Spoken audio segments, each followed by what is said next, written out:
It's as though our thoughts go out into the universe and are accepted and brought back to us as experience. Now that is a very simple thing, but most people don't get it. They don't understand it. They've never heard it before, and they think it's ridiculous. But if you can really accept the fact that every time you think a thought and every time you speak a word, you are literally painting your future, making your dinner, whatever you want to call it, you are creating. And you're creating your own life. And this is simple, but it's not easy to accept. But once you accept it, then you can start deliberately creating what you want in your life. And you begin to be aware of what you don't want in your life and how you are contributing to it.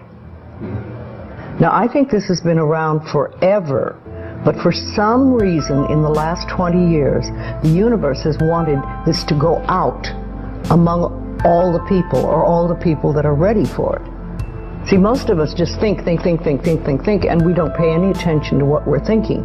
We're just doing it.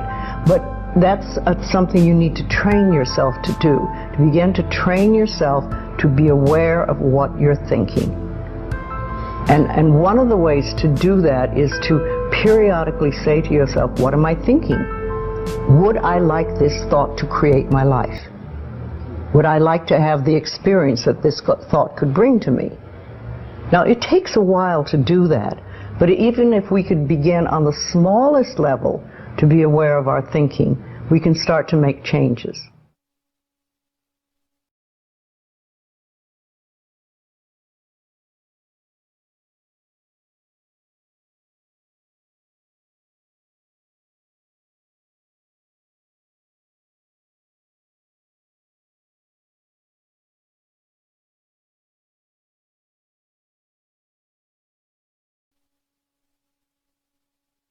To begin with, you start by doing what we call doing affirmations, and that is making positive statements about your life that are positive, and you do them deliberately. You might do them in the morning, you might do them at noon, you might do them at night, you might do them, twice a day or whatever. But you do this and you let this become a habit, and as you start to do them, things will begin to change, maybe on a very small level. I call it getting the green lights in the parking places.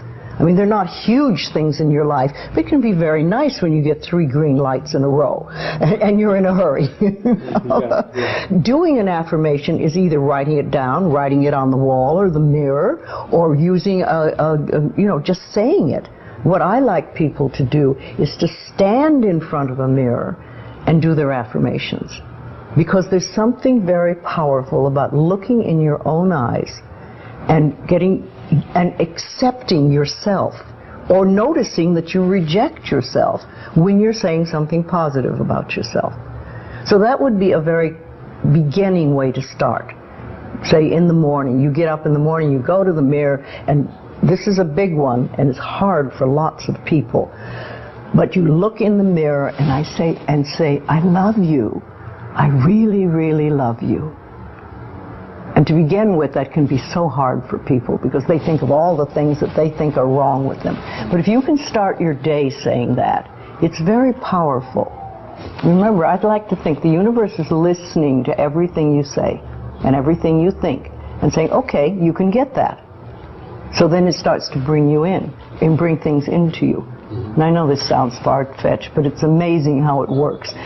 If you do a good general positive statement for yourself, the universe will figure out how to manifest that, how to bring that about in your life.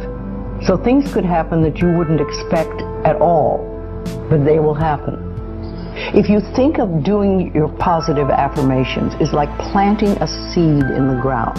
It's not necessarily true at the moment, but it is something you want to have be true.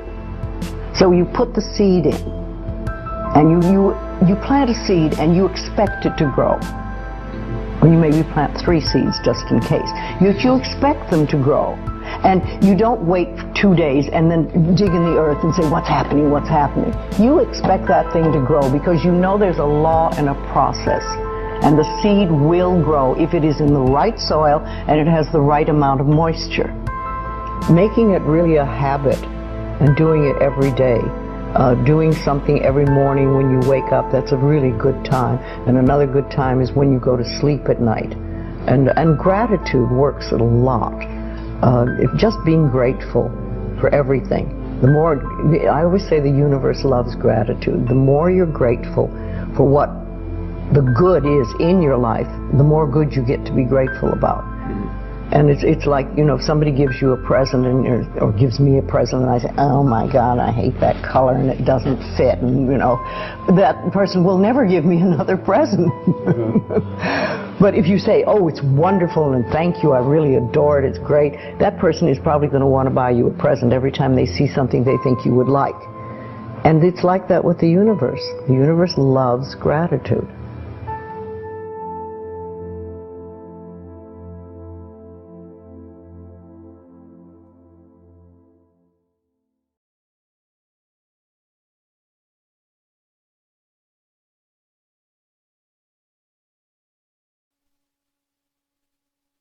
If you have very strong beliefs within you that you don't deserve good things in your life, and a lot of people have that, then there can be delays. And sometimes people say, well, affirmations don't work. I've done them. But when they're doing, for instance, prosperity affirmations, and they've done some prosperity affirmations, and they say it doesn't work, nothing's happening. And I say, well, all right, how many prosperity affirmations did you do in a day? And they'll say 3, probably.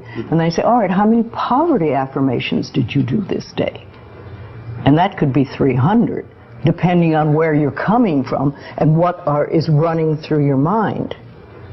See, I have this, one of my thoughts about life is that only good lies before me. And I have been saying this for many years. So it doesn't really matter to me what happens in life, because I know it's going to be good.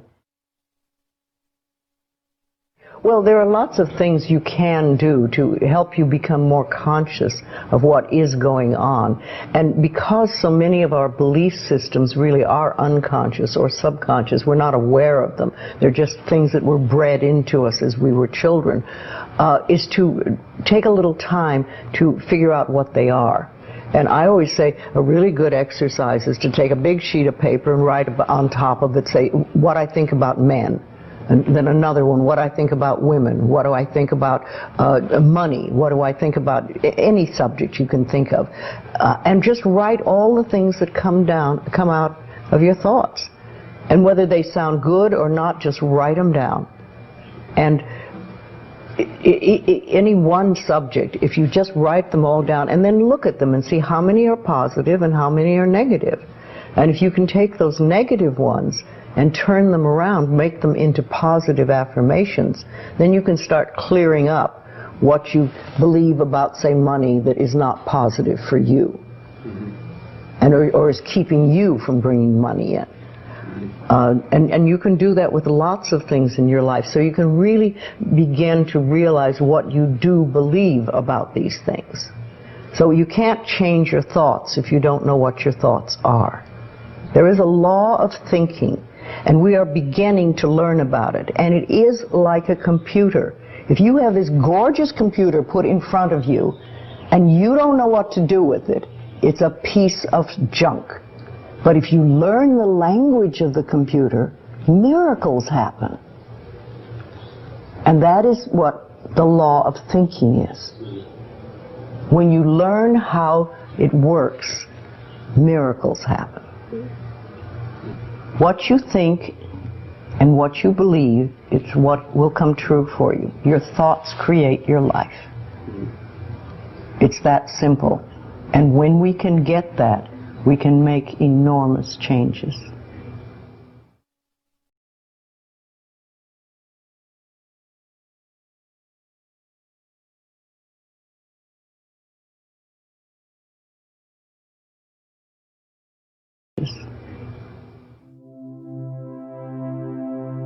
Well, I think it really starts with realizing that you don't love yourself, that most people don't. Most people feel they're not good enough, that they haven't done it right, they won't do it right, they'll never be enough, and they're definitely not lovable. And when we come from that space, it's very hard to create things for ourselves that are really good. So in the early days when I worked with people, I used to fix this problem and fix that problem, and you'd have this a health thing, and we'd work on that and we'd work on this. And one day I discovered, much to my amazement, that if I would help people learn to love themselves, to really accept themselves as they are, we didn't have to work on problems, because it was almost like a miracle. Everything seemed to fall away. It's a hard one for people because we grow up believing that we're not good enough and nothing is right. I remember lots of times I would ask people, well, what is really wrong with you? What have you done that is so terrible that you're not acceptable to yourself? And I never, ever, ever got an answer that made any sense. You know, they might say something like, well, I'm too fat. Well, so, you know, but when you talk about loving yourself, a lot of people think that that's vanity, but it isn't really. It has nothing to do with that. That is narcissistic. But to really care for you and to acknowledge that you are an important being. It's almost like in the Bible they would say, you recognize that you are a child of God, that therefore you are perfect. But even if you're not a biblical person, if you can recognize that you are a being that has self-worth, if you can really recognize your own worth, then you start to treat yourself differently. And I think that's what's so very important about loving yourself, is you stop beating yourself up, you stop making yourself wrong, you stop talking about how awful you are, and you stop saying things like, I'm really stupid and stuff, and you start to treat yourself with a certain amount of respect. And this makes an enormous difference, because what you give out in life is what comes back to you. So if you're giving out a feeling of, I'm okay, I'm good enough as I am, and I am acceptable, and I love life, and I love me, and you start having gratitude for yourself and for life, then life treats you differently, because you are having a different vibration that you're giving out and getting back. And that's when things really start to flow. Now, a lot of people don't realize it, but you have to practice. You just have to start it. And that's why I try to get people to do a lot of mirror work. If you look in the mirror, just simple things like looking in the mirror in your own eyes and say, I love you. I really, really love you. And it helps if you use your name, Louise, I love you. I really love you. It gets to that little child inside that has been rejected for so long, and it breaks open sort of a dam or a door or whatever you want to call it, and it's like little miracles start to happen. Lots of little good things happen, and the universe loves grateful people. The more grateful you are, the more you get to be grateful about. It's that simple. Life is really very simple. We make it enormously complicated, but it doesn't have to be. Everybody's on a journey from the time we're born till the time we leave. But when we go on a spiritual journey, it seems to be more conscious, and we begin to make conscious choices about life instead of just going on and getting up in the morning and doing our stuff and then going to bed. We begin to make conscious choices of our thoughts and our actions and even the foods we eat and things like that. And it's putting your foot on the pathway one step at a time. And some of us do very devious journeys, and we take lots of little side tracks, and we don't get very far really. And some of us just are very conscientious about it and go one step after another and go closer to our pathway, which is really, to me, I think enlightenment is letting go of all the things we believe that are not benefiting us in life, or that are barriers to our life, to the good things in life, and to release them one by one and just think, I don't have to believe that anymore, or do I want to believe that anymore? And making a conscious choice. When we can understand that every single thing we believe has been a choice. And it may or may not be true. It can be true for you and not for you. Because it's your belief system and your belief system, and then I have my belief system. I say a lot. That may be true for you, it's not true for me. I may not say that out loud, but people are doing things or saying things, and I think that to myself a lot. And also, it has nothing to do with me. Whatever's going, that has nothing to do with me, because I'm under the law of my own consciousness. This is my pathway, and you have your pathway, you have yours, everybody does. So we're all on a journey, and I think the more conscientious we are about it, and the more conscious choices we make, the better our journey is, or the easier, or the swifter, or we get more goodies, or we have better health, all that stuff. But when I was beginning to work with people in the early days, I paid very close attention to what people said. And it became a habit with me, and I still do. I listen to what people say more than, the words they're using and everything. And so often I think, oh, if you just wouldn't use those words, if you just take those 3 words out of your vocabulary, because people use negative words a lot, the same ones over and over again. Yes, I hear words. Much more than other people. What words would you take out of the vocabulary? Well, should to begin with. That's a big one. Because every time you say should, you're making yourself wrong. Either you were wrong, or you are wrong, or you're going to be wrong. So take that one out completely. And just a lot of negative expressions that people use. I'm not good enough, or this will never work, or oh, it's a rotten day, or there's just tons of expressions, and we use them over and over again, and they don't do us in.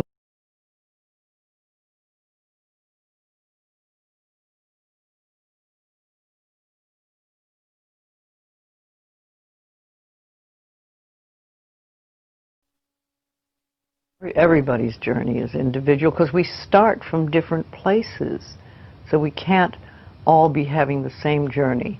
But I think we all get certain ahas.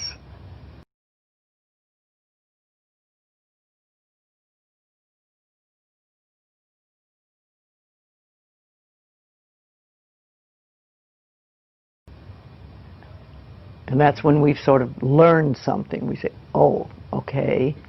And then if we can keep that, what we've learned, and practice it, then we've made another step and we can move forward. Yes, it's a lifetime journey, and we never stop learning. I'm 80 and I'm still learning. Though the lessons are easier now than they used to be. I like to think of it when we start, we have all these boulders in front of us on our pathway, and we start to get the boulders out of the way, and you finally get to the point where it's gravel. And gravel you can handle, and you can sweep gravel, and you can do things. So, and then occasionally there's an old boulder. Rolls back into your path.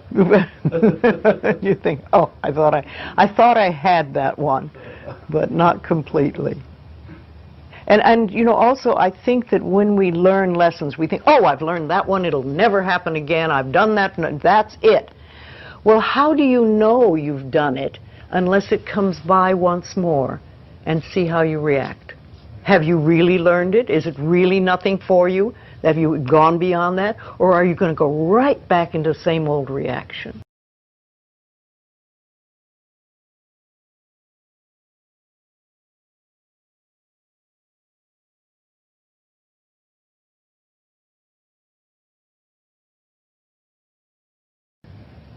See, we're never wrong. That's what we need to learn, that. We're always doing the best we can with the understanding and awareness and knowledge we have at that moment.